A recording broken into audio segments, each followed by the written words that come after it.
Good morning, everyone. It is Monday, the 12th day of September, and I am Mayor Chris Jenson here with my good friend, the owner of Pathways to Healing Counseling here in Noblesville, Kristen Boice. Good morning, Kristen. Good morning, Mayor Jenson. I am thrilled to be here with you this morning.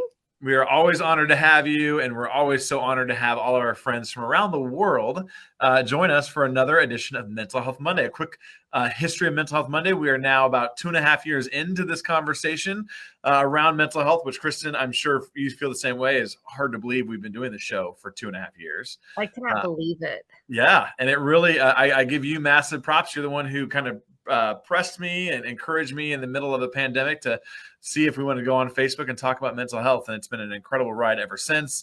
I hear about the program as I travel the state and talk to folks from all over. So thank you again for pushing me out of my comfort zone. And hopefully I can challenge you a little bit too. And we're challenging everybody else to have an open dialogue and talk about mental health here in our lives. That's the goal, to normalize this and make it more accessible and available and connect. Everybody wants to belong and connect. And this is the way, this is how we do it. Yep. This is a way for a lot of people who kind of want to dip their toe in the water can do so with us here today. So we're excited. We're going to have a great show this morning. We're going to talk a little bit about stress. There's a lot of stress and overwhelm. Kristen, you and I were kind of talking off screen a little bit about the amount of overwhelmed feelings are going on in people's lives. We're back to school. We're heading towards the winter months here before too long. That always has some thoughts with it. Kids' sports are up in full gear. I can tell you at the Jenson house, we are soccer, basketball, horseback riding, dance, and tennis all in a day's work. And it can be a little overwhelming at times. I'm sure it's the same way at the Boice household as well, with the multiple plays and musicals that you guys are juggling over there as well. So we'll talk a little bit of that. And then we're going to kind of end with a segment focused on self-doubt, which I think is a really key thing that a lot of people are working on, but kind of focused on maybe what causes self-doubt, ways to overcome self-doubt. So a lot of great meaty topics we're going to dive into today. But before we tackle anything, as always, we start with a square breathing exercise. I'll let you take it from here, Kristen. Thank you. First thing we're going to do is put our feet on the floor. This helps you come back to center. You want to feel regulated when you're having a hard conversation, when you're feeling overwhelmed and stressed, and when there's self-doubt. This is the first step I'm going to teach and this is what I teach to every client. We're going to learn how to deep breathe, to come back to ourselves and our higher level of thought, our rational thought, and feel more regulated in our nervous system. So feet on the floor. You can stand up and do this anywhere you are, or if you're sitting down, you're going to press into your feet. We're going to inhale through our nose, and that allows us to kind of pull the belly to the spine and then release slowly out our mouths like we're cooling soup or blowing out birthday candles, however you want to look at this. So let's do 2 breaths together. So big inhale through our nose. We're going to hold for a moment, and then we're going to release.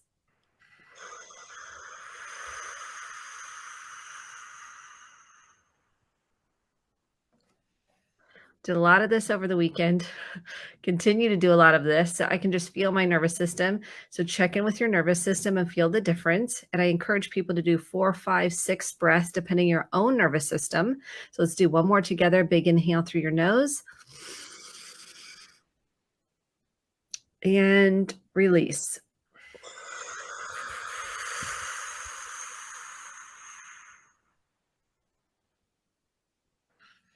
Feel myself kind of coming back to center, feeling a little bit more calm. And once you continue to practice this every hour, you'll have a better insight on what works for you and how many breaths you'll need. And sometimes you need more, and sometimes 1 or 2 get you where you want to feel more centered and calm and connected in your body.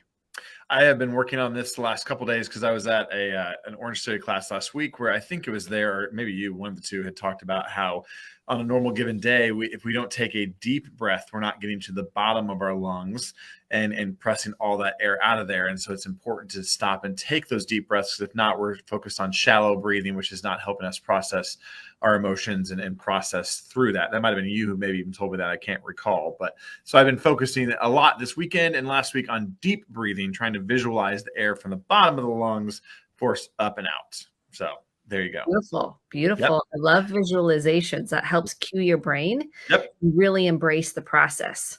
Love it. Embracing the process. I love that. So, before we get started on a conversation around stress, which we all can learn something from, again, if you have any questions this morning or any comments or just want to say hi, feel free to type that in the chat. Always love to know who's watching, or if you have any questions, or like I said, just want to say hi, let us know. We love that and love to hear from people. I hear from folks on the streets all the time. So I know you're on there on the other side of this video. So let us know. But let's talk about stress. Everyone has it. It manifests itself differently in everybody. So I thought maybe we could start with, what does stress look like? And that might be a what you might think is an obvious question, but I bet there's different ways that it shows itself that maybe we don't even think about. And then we'll kind of talk about some management programs around that. I like to think of stress in a different way that you might not have thought about it before. And this is why I love growing, because it's, if you hear something and it resonates with you, or you kind of expand yourself, I want you to think about stress along the developmental continuum. What does that mean? What might be stress for an infant and a toddler and an elementary school student or child, a teen, a middle schooler, in their 20s, maybe a college student. Then as we're launching, then as we're getting our jobs, then we have a family, or we have losses and transitions that come into play, retirement. We have a lot of life transitions, which come with a lot of stress and feeling of overwhelm. And it depends on where we are on that continuum emotionally. So what does that mean? So we call, what we have called is arrested development. It's not the show. I know we've talked about this before. This is where you might have had a life event at a certain age, and it kind of, if you didn't get to process the emotions, the thoughts, the feelings, the body sensations, and maybe you weren't, the brain wasn't fully developed, because it's not developed and fully developed until we're 25. Maybe we feel a little emotionally stuck at a certain age. So this is important for us to recognize that that plays into how stress shows up for us and how we learn to handle it. What did we watch growing up? Did we watch a parent shop, drink, get angry, maybe go into a rage? Maybe they shut down. Maybe they had health issues, and not just because of stress. Maybe there were some other things going on. Maybe they were workaholics. When we look at how did we learn how to manage stress, guess what? We're starting to teach this in school, but most of us didn't get the lesson on how we manage stress. We didn't know that life transitions, even changing, how old we are. My daughter just celebrated a birthday. There's a transition there. It may seem like another day, but there is another transition that's happening developmentally in the body, the mind, the emotions, the environment. And we have to take a look at, okay, now, how do I teach people how to recognize stress? Because sometimes we're just, like, I call it sleepwalking through our lives. We don't even know we're stressed. We kind of feel it. We're like, well, this is just how it is. I got to get the kids ready. I got to get myself ready for work. And we're kind of in what we call the rat race, but we're not really slowing down to connect to, how do I feel? So what do I emotionally feel? What is overwhelming me? Where do I need to set some boundaries? What are boundaries? What's okay? What's not okay? But I think of boundaries as energy. So if I'm low on energy, what am I giving my energy to? And where do I need to have some boundaries? We didn't really learn this as children, because some of us, most of us, we didn't have the vocabulary to say how we felt. We didn't know that it was okay to maybe set a boundary, to say, hey, mom and dad, maybe I don't want to do that. If sport, maybe I don't want to participate in this XYZ thing, and the parents have a different agenda. We didn't have a voice, and we might not have even recognized it. But as adults, it's important that we're recognizing, what do we have on our plates? What am I saying yes to that is taking away my energy towards what my priorities are, which might be my mental health. It might be my physical health. It might be my family. What's taking me away from, so I call it like a pruning. What do I need to prune out that is no longer serving my energy level? What is zapping my energy that is not pouring in kind of, think of it as a power plant, like what's sucking the energy dry, and how do I refuel the power plant? What is giving me that energy? And one is, we've got to get sleep. These are kind of common ones that we know about, but we really like kind of go, okay, whatever. Sleep, eating right, water intake, movement. These are kind of Maslow's hierarchy of needs. And then we have to start pruning out things that don't serve us or don't serve our families anymore. And that's where it gets hard. And if I don't set those boundaries, my energy is going to be super low because I am depleted. I don't have enough to give. Could you maybe walk through, because I'm thinking through like even my life, and Julie Jenson and I were talking about that this weekend a little bit about just kind of maybe saying no more, and kind of pruning is a great way of putting it. But there are some things that are just things we have to do. I mean, so can you walk through maybe some questions we should ask ourselves about certain things to kind of help us prune? Would that be something you can help out with?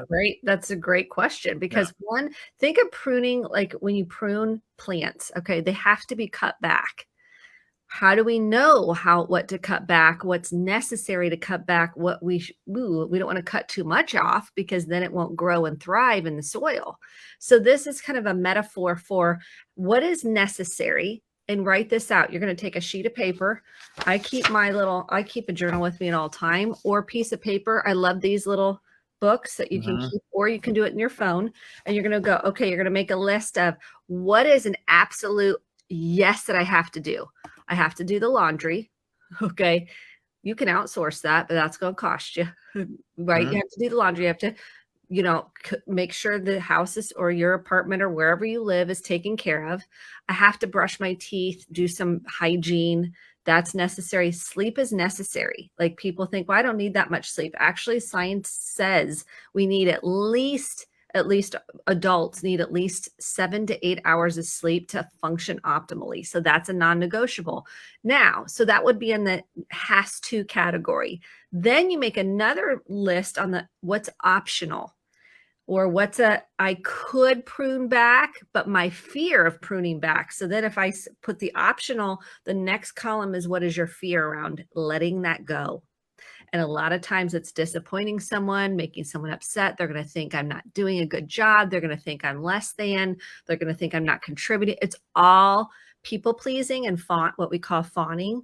It's a survival response we learned a long time ago, but we're afraid of what other people, their reaction, or what they're going to think of us most of the time.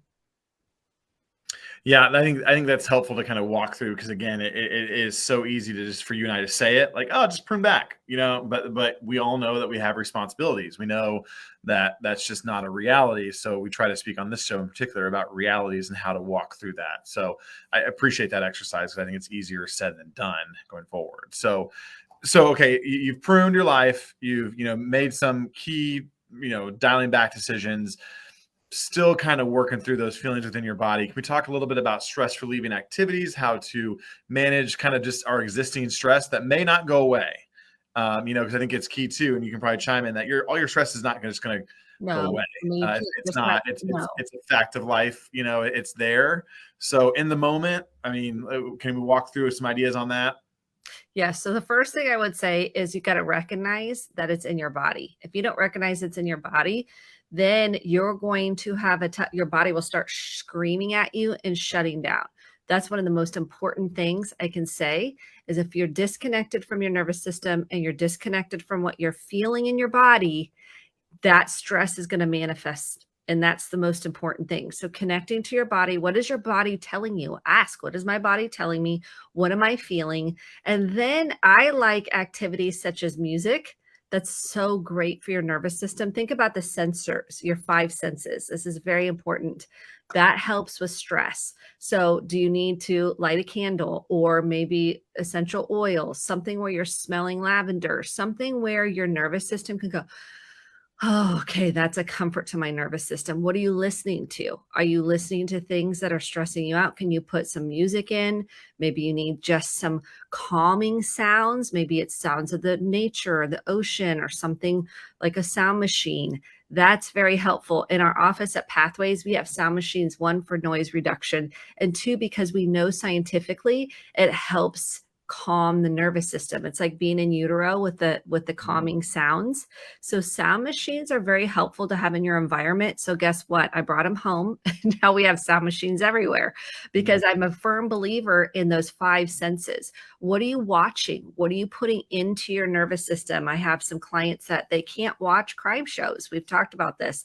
They can't listen to the news. It's too activating in their nervous system. Are they watching something that feels good to them? Maybe it's a funny movie. Maybe it's an uplifting show, something inspiring. Podcasts. Are you listening to something that helps you grow, learn, and maybe develop some of these skills that you didn't get earlier? Those, thinking about your 5 senses, and then movement. So outside, we know nature through research helps calm the nervous system. So if we go outside, we take a walk, we pet our pets, we look at animals, whatever, unless you have a trauma around that, then we know that the nervous system helps recenter and recalibrate. And then we talked about nutrition and those things on top of it. But I like to frame it with the sensory system. That helps the brain go, oh, what am I listening to? What am I putting in my body? Using the senses to calm and manage the stress. And then the other thing that is super important that I don't think we talk about enough is relationships. Like, what kind of, are you able to talk to somebody? Are you able to vent and go, I don't need you to fix it. I don't need you to make me feel better. I just need a vent. And then the person goes, okay, I can just listen. Having a support system in place is super important for managing stress. Because I like to come home and I like to just say, I just need to process that. You don't need to fix it. And my husband's like, okay, good. I can just listen. I'm off the hook. I say it up front, and then he kind of knows what I need. Or maybe I say, hey, I just need you to acknowledge that I'm overwhelmed right now.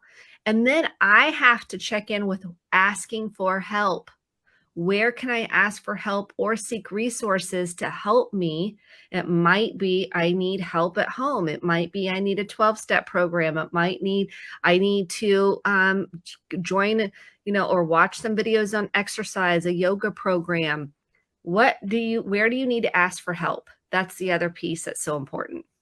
What's a common misconception when it looks like for stress relief? I always think about those like self-medication and those strategies that aren't maybe as helpful to the situation as you might think. Yeah. So there are some medications that if you're having something going on physiologically, that can be very helpful to help manage that, what's going on in the nervous system. What isn't helpful is self-medicating through a love addiction. So we think, oh, this unhealthy person that I'm in a relationship with, I'm going to go to them and try to self-medicate with this we call a love addiction. It's like a codependency, meaning my worth and value and lovability depends on how you see me. How are you today? How is your mood? That is not going to be helpful. Turning to alcohol and drugs, of course, that we call that self-medicating, is only pushing it back down into the nervous system, and it doesn't allow you to deal with the pain. We have food addiction, we have work addiction, the list goes on. Those are things that are going to exacerbate how you feel rather than help you feel and deal with the pain so you can free yourself and live in possibility. Those are not going to be helpful. And gossiping and those kinds of things, those don't really help you feel better.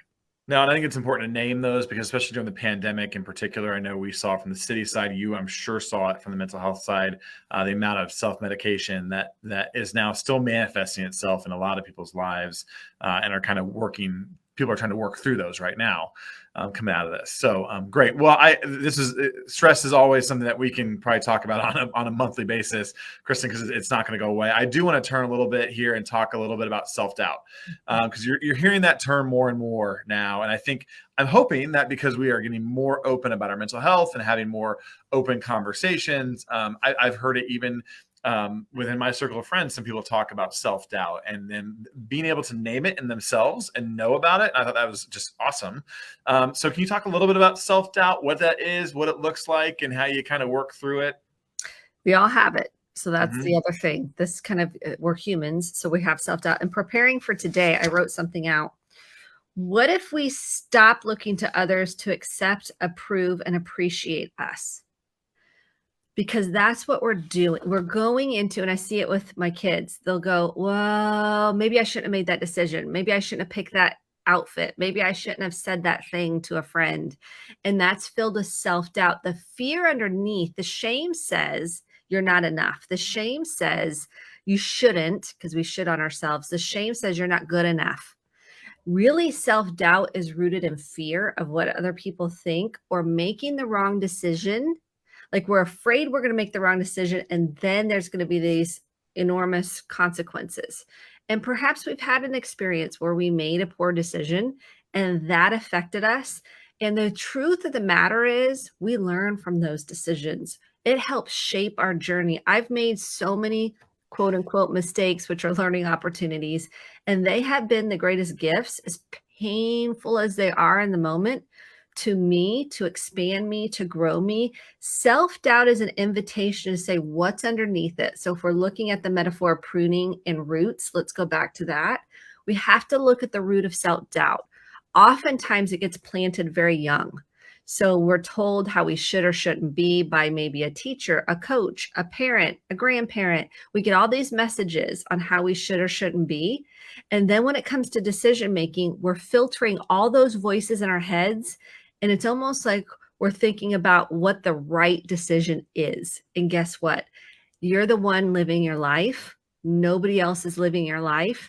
And when we center on our truth, which is what we do in therapy, we're like weaning out all these, we're kind of going through the forest of all these voices in your head. So your true voice can emerge.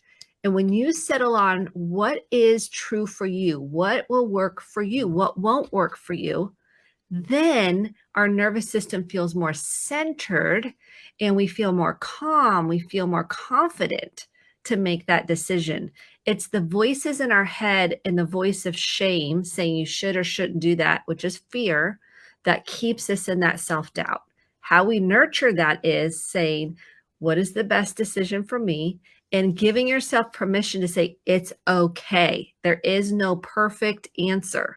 We think there's this, we really want this outcome. And we think if I make just the perfect decision, or I say the right thing for this person, or I do the right thing for this person, or I caregive, whatever that is, then I won't get rejected, blamed, shamed, or abandoned. Well, I think to your point, in most things in life, there's very rarely a perfect decision, right? I mean, I'm not talking like turn left, turn right, those type of things, but like when it comes to hypothetical, just life decisions you make, you're going to have, it's never 100%. It's 80% right. And what, I kind of missed this piece of it, or I learned from that piece. And I think part of, from a leadership standpoint, I've tried to always pride myself on, sometimes we have to make the best decision we believe and stand firm on it, but then be willing to kind of adjust in the moment and know that things change and you learn from that. But to your point, I've never not learned from a partially incorrect decision I've made.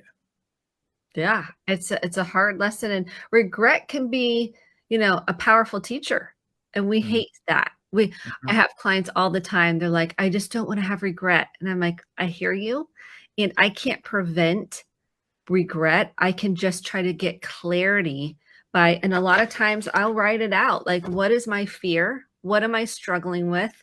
And embracing what information I have to make the best decision I have is all we can do. And this is a hard one because we have the fear of making the mistake. And when we can go, okay, it's a learning opportunity. Everything's a learning opportunity. And I'm going to own it. I'm going to own, and that's hard because a lot of times we want to blame someone like, well, you thought this was the best decision, so I went with that. And I'm like, okay, well, you left yourself. You abandoned yourself in that process. Abandoning yourself will lead us down a dead end road. That's where regret comes in. When I knew in my gut that that wasn't right for me, whether it's a relationship, whether it's a decision, a job, it doesn't matter. And you left yourself, you abandoned yourself because you thought this other person had the answer. That's painful. Yeah. And Jenna Stewart, a good friend of mine, just asked a great question. We think about boundaries with other people, valid. What about internal boundary with our fears, doubts, and sabotage agents? Awesome question, Jenna. Per Yeah. usual, she has good insight. She has some insights about the Miller football team too, if you ever want to follow her on social media. But anyways, that's what we're talking about. We're going to talk about boundaries. So why don't you hit that question up? Yeah, internal boundaries are so important. So there's a concept called differentiation in family systems. And it's important we get this concept to understand how you can have internal boundaries and talk to that fear and uncertainty and scarcity voice, that shame voice also. So differentiation means it's okay in family systems, or it starts with family systems, to have your own thoughts, feelings, and opinions, and it's not threatening to the system. You still belong. You still feel like it's okay. When we can recognize that you're abandoning your own values, you're abandoning your own truth, and that you can give yourself permission to say, it's okay if this doesn't work for me. And when the fear arises, you can say, okay, I hear you, fear. I'm taking you into consideration, and let me get clear on my truth. Okay, the truth, my body's saying that's not going to be a healthy relationship for me. Or let's say you don't want to do something that's like a volunteer activity. I'm making this up, but checking in with that truth inside you that you weren't allowed to say as a kid because it was scary to the family system and you were disciplined, punished for that. When you can recognize now as an adult that that's healthy. That's healthy for me to say how I really feel. That's healthy for me to have a boundary around that. Only you can give yourself permission to do that. So when you have fear, digging into that, say, what am I afraid of? How old do I feel? That allows you some insight and to nurture that part. It might be like a 7-year-old part that says, I'm so afraid that everybody's going to reject me and I'm going to have no friends, or the family's going to shun me, or whatever. When you can sit with that discomfort and go, okay, no matter what happens, I'm not going to abandon myself. I'm not going to abandon myself. That's the key, because we think the pain is abandonment of other people, which it is, and we have to process that. The deeper pain is when we abandon ourselves because we're trying to belong in whatever system it is. So that's some deep stuff and very important. Yeah, great question, Jenna. I love that. I love that. All right, so we have about a minute left here, so I want to kind of wrap this up. Any other thoughts on self-doubt and kind of where maybe to turn to when they are having some moments of self-doubt? You already mentioned kind of writing it out, probably talking to folks. Any other final thoughts on that? Yeah, there's one thing I really want to say on research about this, because when we're so afraid of rejection, we are so afraid of rejection. We're so afraid of judgment. And there was a University of Michigan study that did an MRI on folks that had just gone through rejection, and it lit up the exact same way as if you had physical pain. So the brain doesn't decipher the pain level, emotional pain and physical pain. Take that in. The brain is registering that as the same. So if you have a wound and you have self-doubt, it's like the wound, okay? And we don't like physical pain. If we don't go to the doctor, put salve in it, clean it out, tend to it, it's going to get infected. It's the same thing with emotional wellness. So when we feel self-doubt, it's an invitation for us to say there's some part of us that needs certainty, clarity, but we're not going to get that from outside of ourselves. We know through research, seeking reassurance over and over, doing surveys says, actually makes you feel less assured. Did you know that? It's fascinating. So the more we can tend to that fear and that self-doubt by writing it out, again, I'm a firm believer, talking through it, processing, naming your emotions helps you gain clarity and confidence and calm. That truly is the key, because there is no guarantee. And I hate saying that, but that's the truth. There is no guarantee. And when you can sit in that discomfort and tolerate it, oh, man, is that hard. And that's the key, is like nurturing ourselves through that, breathing through that, writing ourselves through that.